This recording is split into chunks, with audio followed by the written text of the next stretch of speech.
Good morning, one and all. I take up the pride to wish you a very happy Independence Day. My respectful greetings to our Honorable Principal, all the parents, and my dear students. I am very happy that today I have been given a chance to express my views on this occasion of national unity and harmony. After greeting you with warm wishes, I like to share about such few words of freedom struggle. Although the 1857 revolt was crushed, it made the Indians realize that they would have to fight tooth and nail unitedly for their freedom.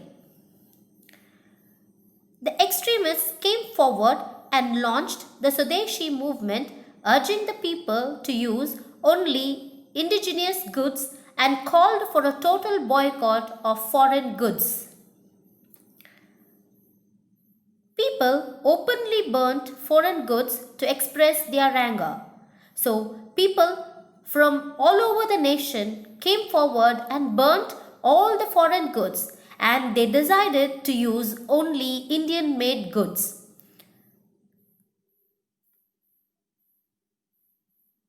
In February 1919, the Rowlatt Act was passed on the recommendations of the Rowlatt Committee and was named after its president, Sir Sidney Rowlatt, a British judge.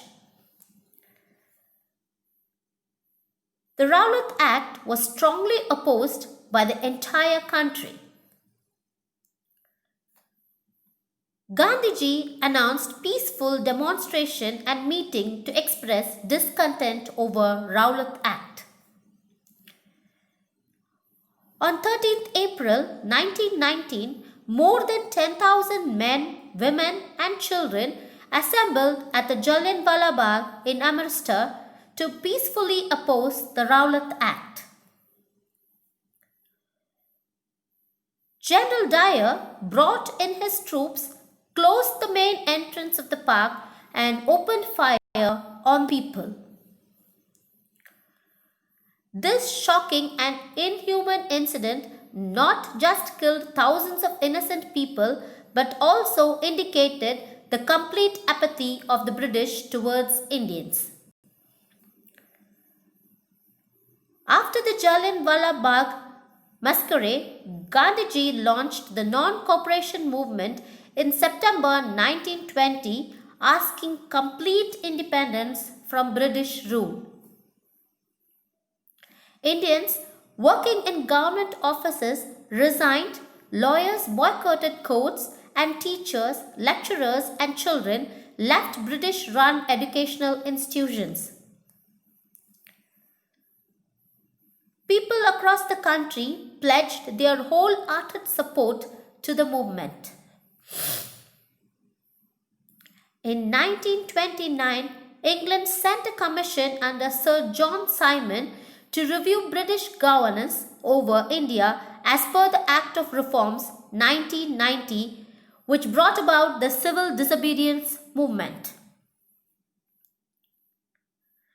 The commission was to review the share granted to the Indians to rule themselves. As Indians were not part of the commission, it was boycotted by all Indian leaders. The commission was welcomed in India with black flags and slogans of Simon, go back. On January 26, 1930, the Indian National Congress announced Purna Swaraj, the first ever declaration of independence. The British enacted the Salt Law, which prohibited Indians from making salt. On 12th March 1930, Gandhiji inaugurated the civil disobedience movement with the historic Dandi March. The Dandi March started from Sabarmati Ashram to Dandi, almost 385 kilometers distance. At Gandhi, Gandhiji and his followers made salt and thus broke the salt law. Women's, peasants, as well as Adivasis and Dalits took part in the civil disobedience movement. The Cripps Commission and the Quit India movement. When the Second World War broke out in 1939, the British declared that India would participate from the side of English forces. This strongly infuriated the Indians, who decided not to join the war till India achieved complete independence.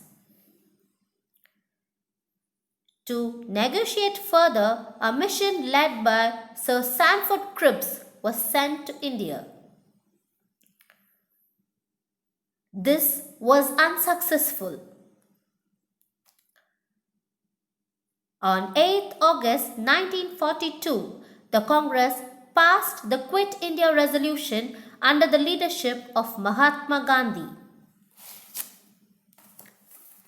The Quit India movement marked the beginning of the final fight for an independent nation. The British government decided to crush the movement by arresting all the prominent leaders before the morning of 9 August 1942. This brought about the slogans Quit India or Chale Jao. The agitation against British and the Indian National Army led by Subhash Chandra Bose weakened the foundation of British rule in India. Granting complete freedom to Indians was the only option.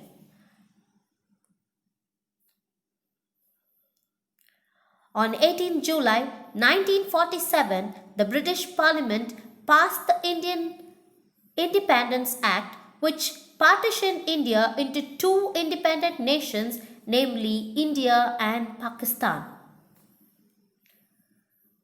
At midnight on 15th August 1947, the British lowered the Union Jack and the Indian tricolour flag was unfurled. Lord Mountbatten was the last Viceroy of British India. This brought about Mountbatten saluting the Indian flag on 15th August 1947. After all the struggles of our national freedom leaders and the struggle of Indian forefathers brought about the British people to salute the Indian flag.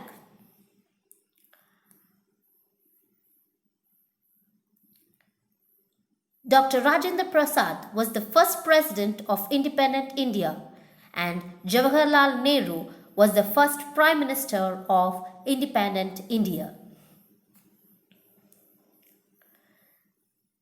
I feel immense pride to remember the sacrifices of the brave sons whose sacrifice and devotion have made us breathe peacefully in independent India. So after you see all this struggle for freedom had brought about the nation's freedom, now which we live in and breathe free air. On this auspicious occasion of this festival of our nation, I shall share about the martyrs of the country who not only sacrificed their entire lives for the independence of the country. After many years of slavery, our nation was liberated on August 15, 1947. Many brave freedom fighters such as Chandrasekhar Azad, Bhagat Singh, Mahatma Gandhi, Bal Gangadhar Tilak, Sardar Vallabhbhai Patel, Rani Lakshmibai, Netaji Subhash Chandra Bose fought for freedom throughout their lives to liberate our country.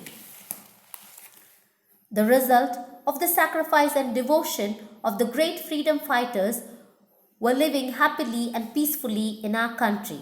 Today, August 15 is the day to remember the sacrifices of these brave freedom fighters, a day to pay homage to the martyrdom of the martyrs and hoist the tricolor flag and honor the nation. This is the day to salute the spirit of those soldiers who guard our lives by being deployed on the border and are always ready to sacrifice their life. Living in the country where national unity is its real despite having much diversity in customs, culture, language, way of life, dress, etc., of people of different caste, religion, creed, and sect.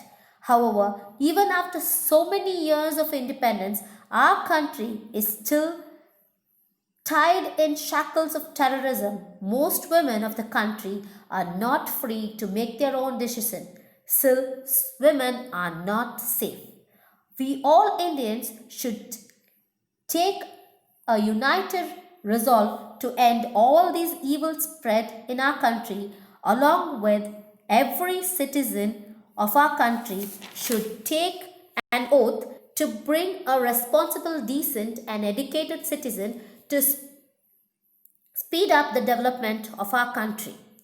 We should always struggle and consider it our duty to maintain national unity and integrity. Only then our India will be able to develop more and call the most advanced and progressive country in the world. Once again, I feel great pleasure to have brought up my views on this auspicious day. And I feel great pleasure to wish you all a happy Independence Day. Thank you.